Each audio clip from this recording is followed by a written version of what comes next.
ओम शांति 17 नवेम्बर 2025 प्रातः मुरली बापदादा मधुबन। परम शिक्षक श्री भगवान उवाच मीठे बच्चे ଏହା ହେଉଛି ପୁରୁଷୋତ୍ତମ ସଙ୍ଗମ ଯୁଗ। ପୁରୁଣା ଦୁନିଆ ପରିବର୍ତ୍ତନ ହୋଇ ଏବେ ନୂଆ ହେବାକୁ ଯାଉଛି। ତୁମମାନଙ୍କୁ ଏବେ ପୁରୁଷାର୍ଥ କରି ଉତ୍ତମ ଦେବପଦ ପାଇବାକୁ ହେବ। ଆଜିର ପ୍ରଶ୍ନ, ଯୋଗ୍ୟ ସେବାଧାରୀ ସନ୍ତାନମାନଙ୍କ ବୁଦ୍ଧିରେ କେଉଁ କଥା ସର୍ବଦା ମନେ ରହିଥାଏ? ଯୋଗ୍ୟ ସେବାଧାରୀ ସନ୍ତାନମାନଙ୍କ ବୁଦ୍ଧିରେ କେଉଁ କଥା ସର୍ବଦା ମନେ ରହିଥାଏ? ଉତ୍ତର, ସେମାନଙ୍କ ବୁଦ୍ଧିରେ ରହିଥାଏ ଯେ ଧନ ଦେଲେ ଧନ ସରିବ ନାହିଁ। ସେଥିପାଇଁ ସେମାନେ ରାତି ଦିନ ନିଦ୍ରାର ମଧ୍ୟ ତ୍ୟାଗ କରି ଜ୍ଞାନ ଧନକୁ ଦାନ କରିଥାନ୍ତି, ଥକି ନଥାନ୍ତି। କିନ୍ତୁ ନିଜ ଭିତରେ ଯଦି କୌଣସି ଅବଗୁଣ ଥିବ ତେବେ ସେବା କରିବାର ଉତ୍ସାହ ମଧ୍ୟ ଆସିବ ନାହିଁ। ଓମ୍ ଶାନ୍ତି। ମଧୁର ସନ୍ତାନମାନଙ୍କୁ ବାବା ବସି ବୁଝାଉଛନ୍ତି। ପିଲାମାନେ ଜାଣିଛନ୍ତି, ପରମ ପିତା ପରମାତ୍ମା ପ୍ରତିଦିନ ବୁଝାଉଛନ୍ତି।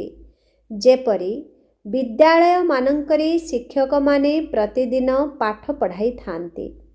ପିତା ତ କେବଳ ଶିକ୍ଷା ଦେବେ, ପିଲାମାନଙ୍କର ଦାୟିତ୍ୱ ନେବେ। କାରଣ ସେମାନେ ମାତା ପିତାଙ୍କ ସାଥିରେ ଘରେ ରହିଥାନ୍ତି।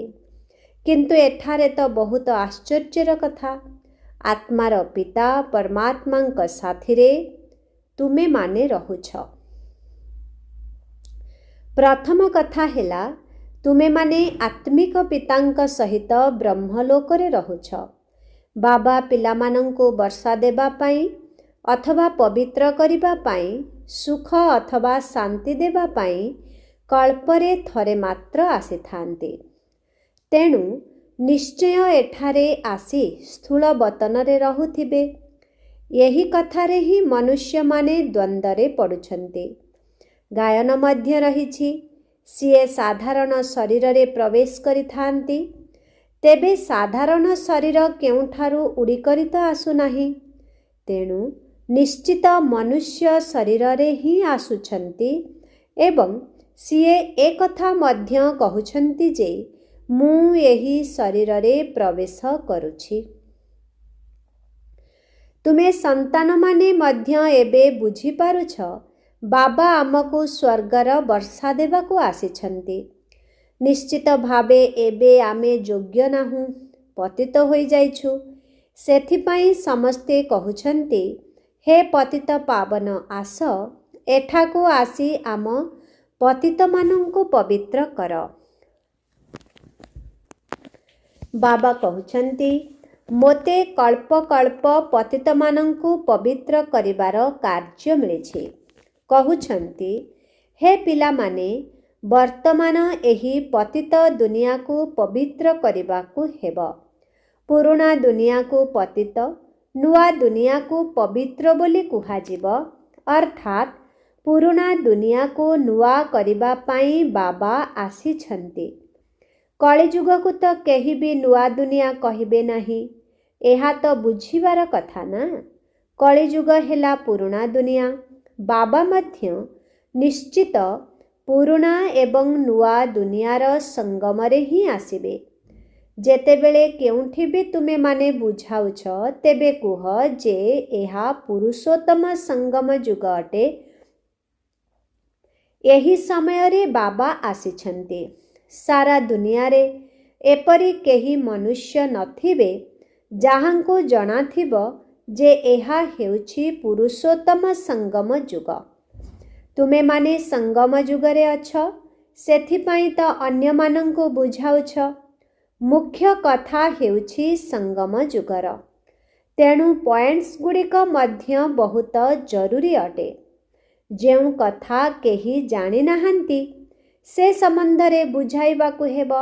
ସେଥିପାଇଁ ବାବା କହୁଛନ୍ତି, ଏକଥା ନିଶ୍ଚିତ ଲେଖିବାକୁ ହେବ ଯେ ବର୍ତ୍ତମାନ ପୁରୁଷୋତ୍ତମ ସଙ୍ଗମ ଯୁଗ ଅଟେ।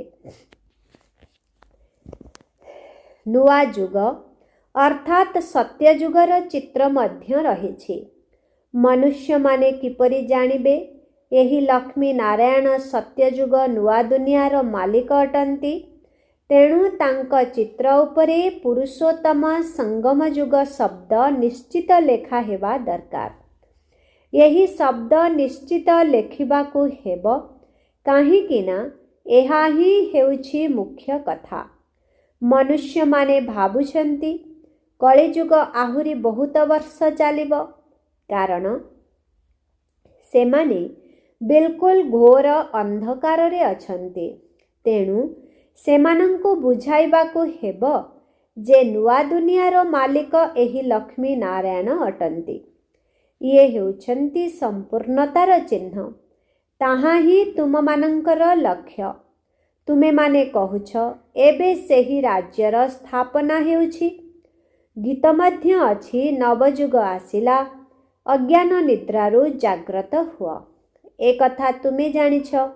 वर्तमान हेउछि संगम युग। एहाकू नवयुग कुहाजिब नाही, संगम को संगम युग ही कुहाजाए। एहा हेउछि पुरुषोत्तम संगम युग, जेतेबेले कि पुराणा दुनिया समाप्त होई नुआ दुनियार स्थापना हेउछि। मनुष्यरु देवता हेबा पई राजयोग शिखुछन्ते। देवता मानंक मध्यरे उत्तम पद हेउछि एही लक्ष्मी नारायणंकर। एमाने मध्य मनुष्य ही अटंती, किंतु एमानंक भितरे दैवी गुण रहिछि। तेणु सेमानंकु देवी देवता कुहाजाउछि। पवित्रता हेउछि सबुठारु उत्तम गुण। सेथिपाई तो मनुष्य माने देवता मानंक आगरे मुंड नुआउछन्ति। यही सबु पॉइंट्स सेही मानंक बुद्धि रे धारण हेब जेउ माने सेवा करुछन्ति। कुहाजाए धन देले धन सरिब नाही। तुम मानंकु बहुत कथा बुझा जाउछि। ज्ञान तो बहुत सहज, किंतु किए भल भावरे धारणा करुछन्ति, किए करुनाहंती। जेउ मानंक पाखरे अवगुण अछि सेमाने सेंटरर दायित्व संभाली पारिबे नाही। तेणु बाबा संतान मानंकु बुझाउछन्ति। प्रदर्शनी रे मध्य सीधा सीधा शब्द लिखिदेबा दरकार। मुख्यतः पुरुषोत्तम संगम युग संबंधरे बुझाइबाकू हेब। एही संगम युगरे आदि सनातन देवी देवता धर्मर स्थापना हेउछि।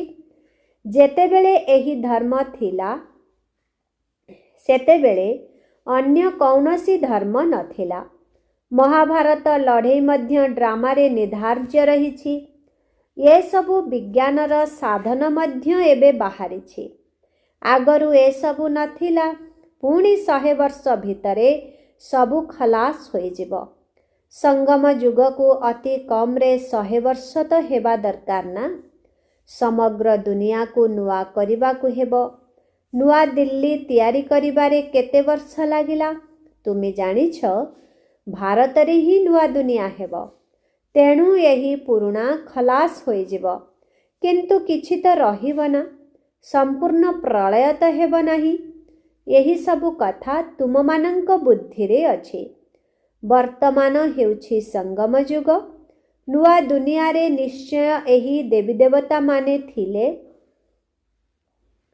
पुणी यही माने ही रहिबे। एहा हेउछि राजयोगर पाठ पढ़ा। जदि केही विस्तार भावरे बुझाई पारु नाहंती तेबे केवल गोटिए कथा कुह। परम पिता परमात्मा जे कि समस्तंकर पिता अटंती तांकु तो समस्ते स्मरण करुछंती। सिए आम समस्तंकु कहुछंती तुमे माने एबे पतित होई जाइछ। सेथिपाई डाकुछ हे पतित पावन आस। वास्तवरे एही कलिजुगरे समस्ते पतित एवं सत्ययुगरे समस्ते पवित्र आत्मा माने रही थांती।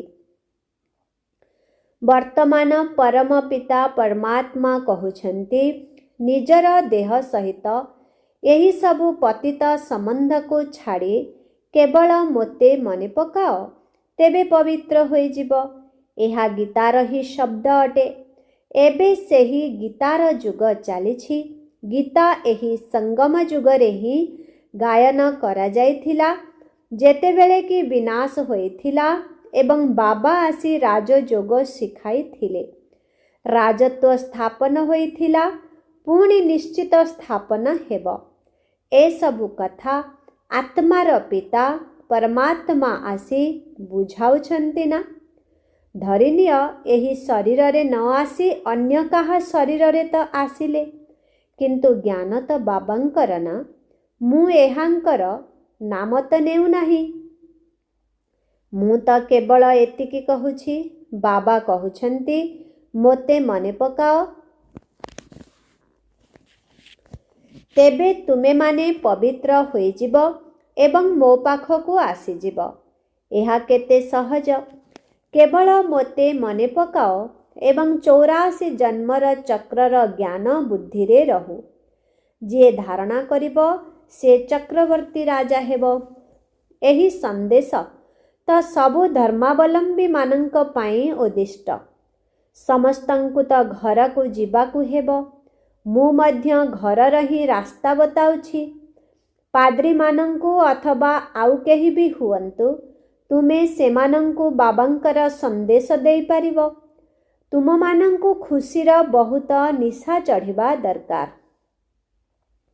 ପରମ ପିତା ପରମାତ୍ମା କହୁଛନ୍ତି, ମୋତେ ମନେ ପକାଅ, ତେବେ ତୁମର ବିକର୍ମ ବିନାଶ ହୋଇଯିବ।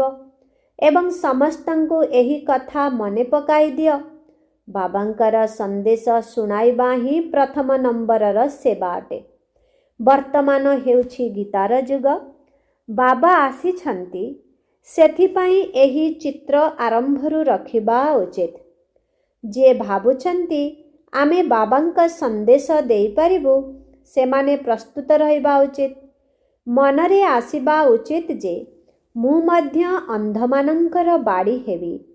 ଏହି ସନ୍ଦେଶ ତ କାହାକୁ ବି ଦେଇପାରିବ। ବିକେଙ୍କ ନାମ ଶୁଣି ଡରୁଛନ୍ତି। କୁହ, ଆମେ କେବଳ ବାବାଙ୍କର ସନ୍ଦେଶ ଦେଉଛୁ।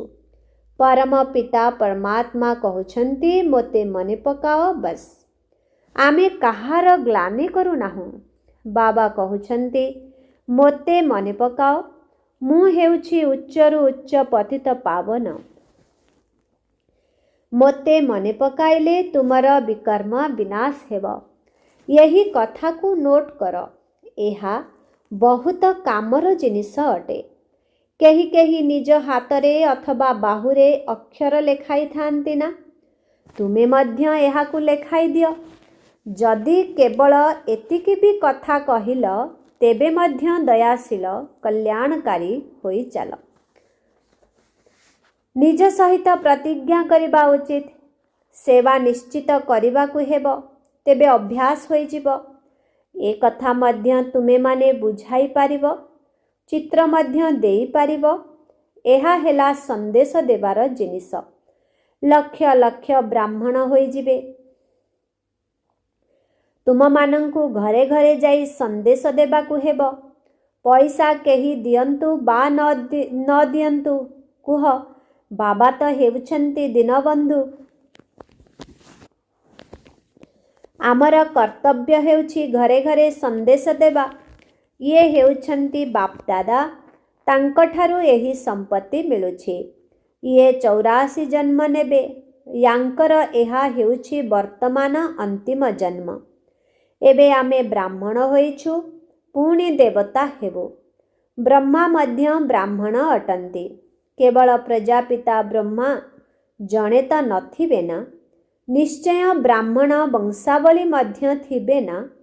ବ୍ରହ୍ମାରୁ ବିଷ୍ଣୁ ଦେବତା, ବ୍ରାହ୍ମଣମାନେ ହେଉଛନ୍ତି ଚୁଟି। ସେହିମାନେ ହିଁ ଦେବତା, କ୍ଷତ୍ରିୟ, ବୈଶ୍ୟ, ଶୂଦ୍ର ହେଉଛନ୍ତି।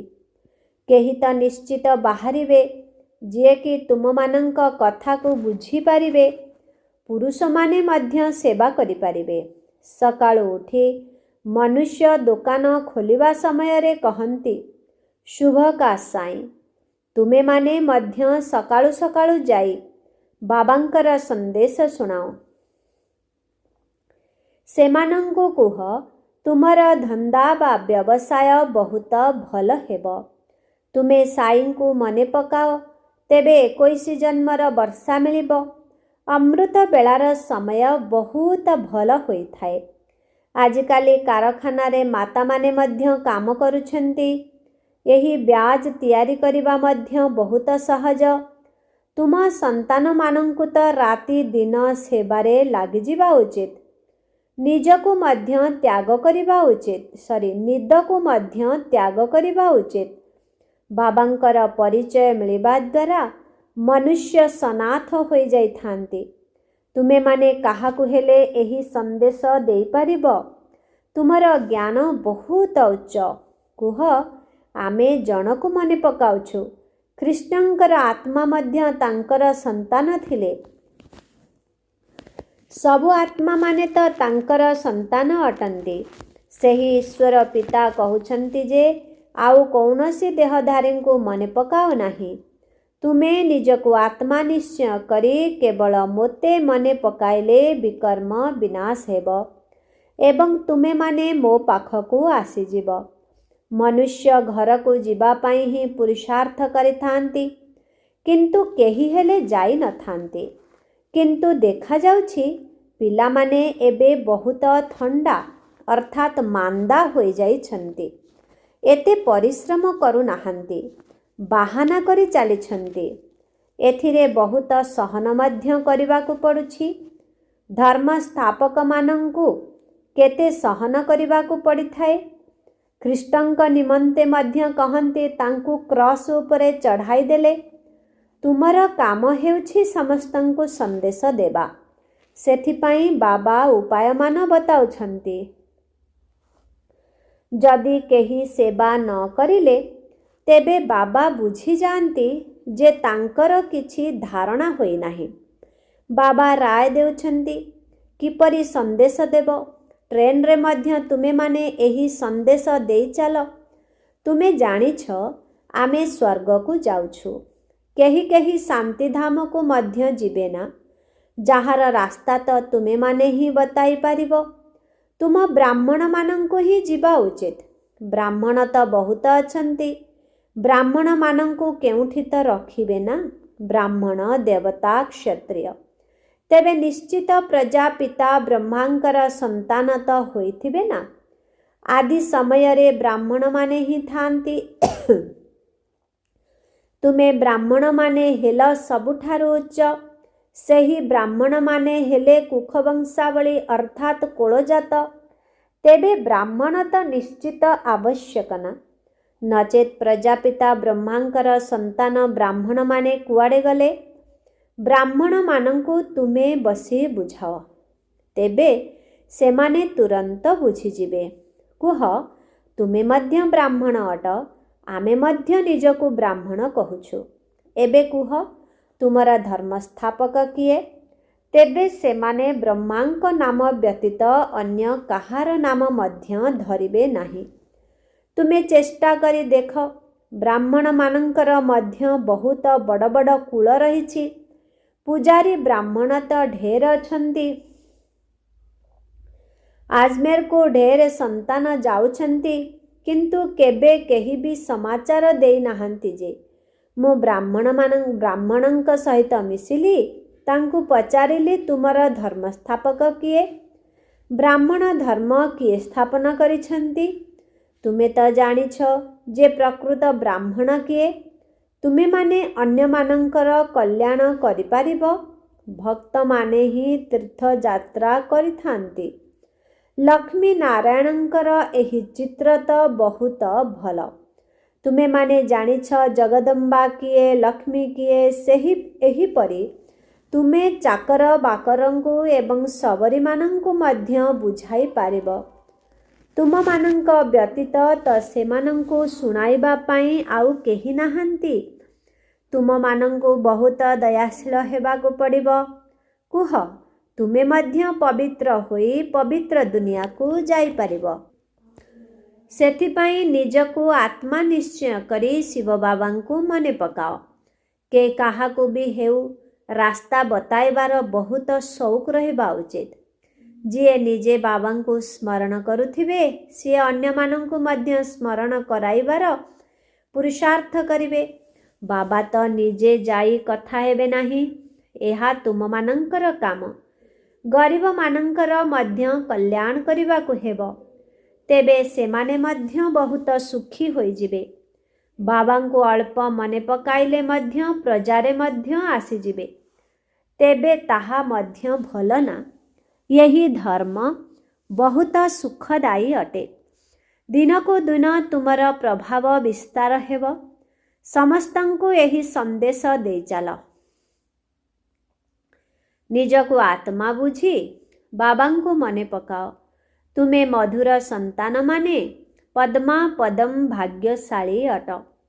ଯେତେବେଳେ କି ମହିମା ଶୁଣୁଛ ଏବଂ ବୁଝୁଛ, ତେବେ କୌଣସି ବି କଥାର ଚିନ୍ତା ରଖିବା ଉଚିତ ନୁହେଁ। ଏହା ଗୁପ୍ତ ଜ୍ଞାନ ଏବଂ ଗୁପ୍ତ ଖୁସି ଅଟେ। ତୁମେ ହେଉଛ ଗୁପ୍ତ ଯୋଦ୍ଧା। ତୁମକୁ ଅଜଣା ସୈନିକ କୁହାଯିବ। ଆଉ କେହି ଅଜଣା ସୈନିକ ହୋଇପାରିବେ ନାହିଁ। ଦିଲୱାଡ଼ା ମନ୍ଦିର ତୁମର ସମ୍ପୂର୍ଣ୍ଣ ସ୍ମୃତି ଚିହ୍ନ ଅଟେ। ଏହା ଦିଲ ନେବାବାଲାଙ୍କର ପରିବାର ଅଟେ ନା? ମହାବୀର ବୀରାଙ୍ଗନା ଏବଂ ତାଙ୍କର ସନ୍ତାନମାନେ ରହିଛନ୍ତି। ଏହା ପୂରା ତୀର୍ଥ ଅଟେ। ତେଣୁ ଏହା କାଶୀଠାରୁ ମଧ୍ୟ ଶ୍ରେଷ୍ଠ ସ୍ଥାନ ହୋଇଗଲା। ଆଚ୍ଛା, ମିଠେ ମିଠେ ଶିଖିଲାଧି ସନ୍ତାନମାନଙ୍କ ପ୍ରତି ମାତପିତା ବାପଦାଦାଙ୍କର ମଧୁର ସ୍ନେହ ସମ୍ପନ୍ନ ଶୁଭେଚ୍ଛା ଏବଂ ସୁପ୍ରଭାତ। ଆତ୍ମିକ ପିତାଙ୍କର ଆତ୍ମିକ ସନ୍ତାନମାନଙ୍କୁ ନମସ୍ତେ। ଆତ୍ମିକ ସନ୍ତାନମାନଙ୍କର ଆତ୍ମିକ ପିତାଙ୍କୁ ଓମ୍ ଶାନ୍ତି, ଗୁଡ୍ ମର୍ଣ୍ଣିଂ। ନମସ୍ତେ ନମସ୍ତେ ନମସ୍ତେ ନମସ୍ତେ ନମସ୍ତେ। ଶୁକ୍ରିୟା ବାବା, ଶୁକ୍ରିୟା। ଓମ୍ ଶାନ୍ତି। ଧାରଣା ପାଇଁ ମୁଖ୍ୟ ସାର 1 ନମ୍ବର। ଘରେ ଘରେ ଯାଇ ବାବାଙ୍କର ସନ୍ଦେଶ ଦେବାକୁ ହେବ। ସେବା କରିବାର ପ୍ରତିଜ୍ଞା କର। ସେବା କରିବାରେ କୌଣସି ବାହାନା କର ନାହିଁ। 2 ନମ୍ବର। କୌଣସି କଥାର ଚିନ୍ତନ ନ କରି ଗୁପ୍ତ ଖୁସିରେ ରହିବାର ଅଛି। କୌଣସି ଦେହଧାରୀଙ୍କୁ ମନେ ପକାଇବା ପରିବର୍ତ୍ତେ ଏକମାତ୍ର ବାବାଙ୍କର ସ୍ମୃତିରେ ରହିବାର ଅଛି। ଆଜିର ବରଦାନ। କଲ୍ୟାଣକାରୀ ପିତା ଏବଂ କଲ୍ୟାଣକାରୀ ସମୟର ପ୍ରତି ମୁହୂର୍ତ୍ତରେ ଲାଭ ଉଠାଉଥିବା ନିଶ୍ଚୟ ବୁଦ୍ଧି ନିଶ୍ଚିନ୍ତ ଭବ। ସୃଷ୍ଟି ନାଟକରେ ଯାହା ବି ଦୃଶ୍ୟ ଚାଲୁଛି ତାକୁ ତ୍ରିକାଳଦର୍ଶୀ ହୋଇ ଦେଖ। ସାହସ ଏବଂ ଉତ୍ସାହରେ ରହି ନିଜେ ମଧ୍ୟ ସମର୍ଥ ଆତ୍ମା ହୁଅ ଏବଂ ବିଶ୍ୱକୁ ମଧ୍ୟ ସମର୍ଥ କର। ନିଜ ପାଖରୁ ଆସୁଥିବା ତୋଫାନରେ ହଲଚଲ ହୁଅ ନାହିଁ, ଅଚଳ ହୁଅ। ତୁମକୁ ଯେଉଁ ସମୟ ମିଳିଛି, ବାବାଙ୍କର ସଙ୍ଗ ମିଳୁଛି, ଅନେକ ପ୍ରକାରର ସମ୍ପତ୍ତି ମିଳୁଛି, ତାହାଦ୍ୱାରା ସମ୍ପତ୍ତିବାନ ଏବଂ ସମର୍ଥିବାନ ହୁଅ। ସାରା କଳ୍ପ ଭିତରେ ଏଭଳି ଦିନ ଆଉ କେବେ ଆସିବ ନାହିଁ। ସେଥିପାଇଁ ନିଜର ସବୁ ଚିନ୍ତା ବାବାଙ୍କୁ ଦେଇ ନିଶ୍ଚୟ ବୁଦ୍ଧି ହୋଇ ସର୍ବଦା ନିଶ୍ଚିନ୍ତ ରୁହ। କଲ୍ୟାଣକାରୀ ବାବା ଏବଂ କଲ୍ୟାଣକାରୀ ସମୟର ପ୍ରତି ମୁହୂର୍ତ୍ତରେ ଲାଭ ଉଠାଅ। ଆଜିର ସ୍ଲୋଗନ। ଯଦି ବାବାଙ୍କ ସଙ୍ଗର ରଙ୍ଗ ଲଗାଇଦେବ, ତେବେ ସମସ୍ତ ଦୋଷ ଦୁର୍ବଳତା ସ୍ୱତଃ ସମାପ୍ତ ହୋଇଯିବ। ଯଦି ବାବାଙ୍କ ସଙ୍ଗର ରଙ୍ଗ ଲଗାଇଦେବ, ତେବେ ସମସ୍ତ ଦୋଷ ଦୁର୍ବଳତା ସ୍ୱତଃ ସମାପ୍ତ ହୋଇଯିବ। ଓମ୍ ଶାନ୍ତି। ଅବ୍ୟକ୍ତ ଇଶାରା। ଅଶରୀରୀ ଅଥବା ବିଦେହୀ ସ୍ଥିତିର ଅଭ୍ୟାସକୁ ବଢ଼ାଅ। ବିଦେହୀ ହେବାର ବିଧି ହେଲା ବିନ୍ଦୁ ହେବା। ଅଶରୀରୀ ହେଉଛ ବା କର୍ମାତୀତ ହେଉଛ, ଏସବୁର ବିଧି ହେଲା ବିନ୍ଦୁ ହେବା।